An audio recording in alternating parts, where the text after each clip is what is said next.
400 വർഷക്കാലത്തോളം ജൂദയ പലരുടെ ഭരണത്തിലായിരുന്നു. വഹിക്കാനാവാത്ത നികുതി, ഇടയ്ക്കിടയ്ക്കുണ്ടായിക്കൊണ്ടിരുന്ന ചില കുഴപ്പങ്ങൾ. ഈ രണ്ട് ശല്യങ്ങൾ ഒഴിച്ചാൽ രാജ്യത്ത് പൊതുവെ സമാധാനമായിരുന്നു. 176 BC അക്കാലത്തൊരു സിറിയക്കാരനായ അന്തിയോക്കസ് ആയിരുന്നു രാജ്യം ഭരിച്ചിരുന്നത്.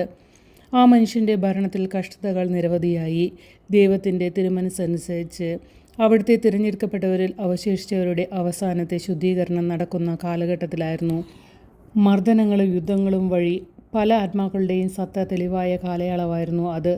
ആദ്യം അന്തിയോക്കോസ് ഇസ്രായേൽക്കാരുടെ ജീവിതത്തിൽ ഒരു പേഗൻ ഗ്രീക്ക് ദേവനെ കടത്തിവിടുവാൻ നോക്കി. അവർക്കത് സ്വീകാര്യമായില്ല.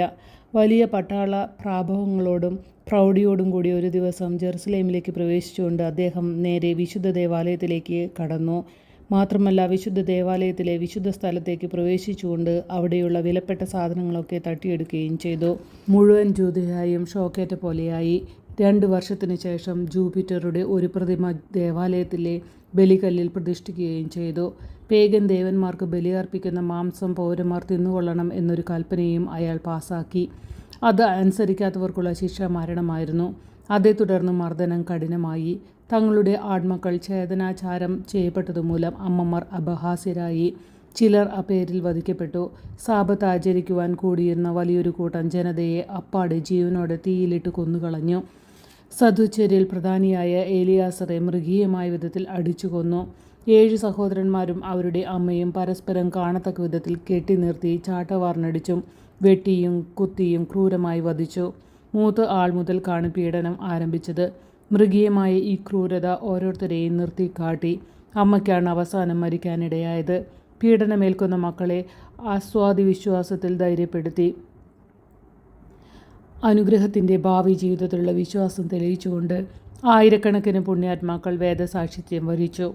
വേറെ കുറേ പേർ പുരോഹിതനായ മത്താത്തിയാസിൻ്റെ ആഹ്വാനം ശ്രവിച്ച് ധീരതയോടെ ഒന്നിച്ച് അണിനിരന്നു. നിയമം കാക്കാൻ നിങ്ങൾ ആഗ്രഹിക്കുന്നുവെങ്കിൽ വരൂ, എന്നെ അനുഗമിക്കൂ എന്ന് അദ്ദേഹം ജനങ്ങളെ ആഹ്വാനം ചെയ്തു. പീഡനത്തിനെതിരെ അതൊരു വെല്ലുവിളിയായിരുന്നു. പലരും അതനുസരിച്ചു. തൻ്റെ ധീരരായ ആൺമക്കളും അനുയായികളും ചേർന്ന് ചെറിയ ഉദ്യോഗസ്ഥന്മാരെയെല്ലാം മത്താത്തിയാസ് അവരുടെ സ്ഥാനങ്ങളിൽ നിന്ന് ഓടിച്ചകറ്റിക്കളഞ്ഞു. താൽക്കാലികമായി നാട്ടിൽ തെല്ല് സമാധാനമുണ്ടായി. വിജയം കൊണ്ടവർ മത്തരായി. മത്താത്തിയാസ് വൃദ്ധനായി. മക്കളായ മക്കാബിയോസുകാരെ അദ്ദേഹം തൻ്റെ സ്ഥാനത്തേക്ക് ഉയർത്തി. ജൂദാസിനെ അവരുടെ നേതാവായി നിയമിച്ചു. ജൂദാസ് മക്കാബിയാസ് വലിയൊരു നേതാവായിരുന്നു. അവൻ വാളൂരി പൊക്കിപ്പിടിച്ചുകൊണ്ട് ഒരു വിപ്ലവം തന്നെ അഴിച്ചുവിട്ടു.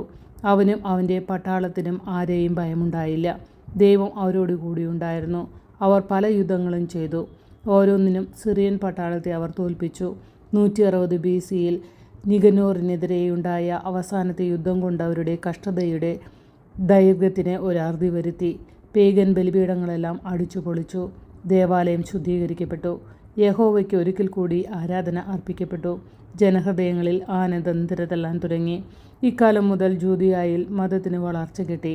എങ്കിലും സമാധാനം കൈവന്നു എന്ന് പറയുവാൻ വയ്യായിരുന്നു. പിടിച്ചടക്കലുകൾ പിന്നെയും വന്നു.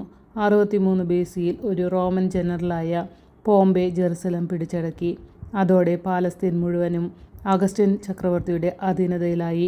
അങ്ങനെ മിശിഹ കാലത്തോടടുത്തപ്പോൾ ഇസ്രായേൽ ജനത റോമൻ ഭരണത്തിന് കീഴിൽ അമർന്നു.